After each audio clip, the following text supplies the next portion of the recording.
Hundreds of thousands of South African state workers returned to their jobs today after suspending the country's biggest strike since 2007. We're now joined on the line now by Sizwe Pamla, NEHAWU spokesperson.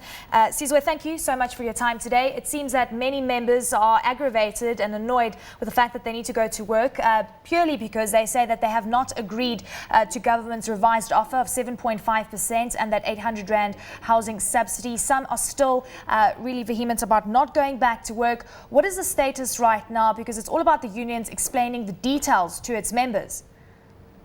Yes, well, we understand the anger. We've always said that our members are very angry, and we understand that they are angry with some of them with this decision. But as we have put it clear, we have not called off the strike. We have suspended the strike because at the end of the day, we all need to talk, and it's difficult to talk while we are on the street.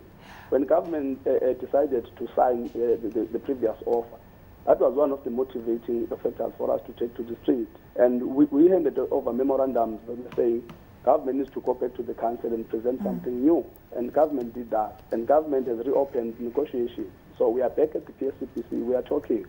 And we also have got an offer that we feel that still needs some time to discuss it with our members. So it's clear the anger is totally acceptable. Well, Sizwe, does that mean, obviously the members have declined to accept that 7.5% wage increase, but what about the unions themselves? I mean, obviously you've suspended the strike, you've got 21 days to decide on this. Are you saying that government does need to go back to the drawing board, or do you think there's a chance that you could convince your members to accept this revised wage offer?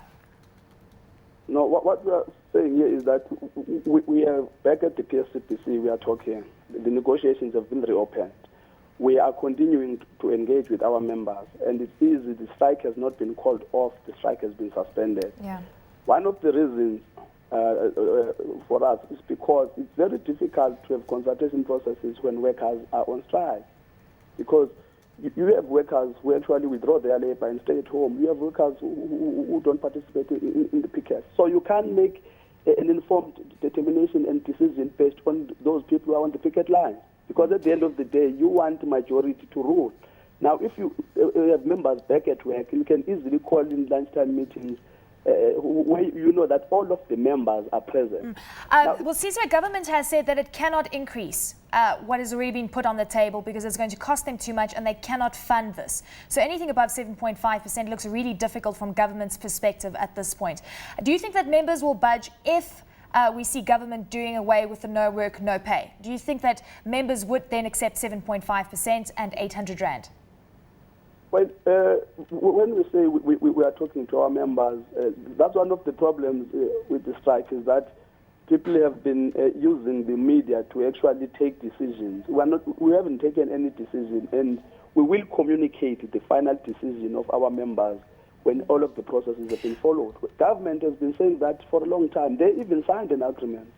From 5.3, we are at 7.5, and they've been saying that they do not have money. So that issue is an unfortunate part, because instead of sitting down, you've got negotiations that have been reopened. Instead of sitting down and talking, they keep on explaining the same thing, and they wake up and put in something else.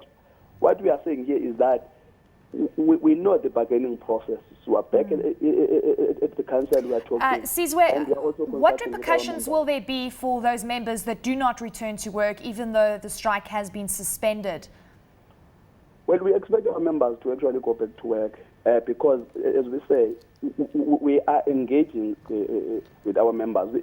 We expect them, if they want to raise issues, they will raise those issues during those consultations. But we cannot say that we are doing consultations when some of the people who work in Joburg have gone back to Mpumalanga and are working for a day. You need those people back in their workstations so that you can be able to talk to them.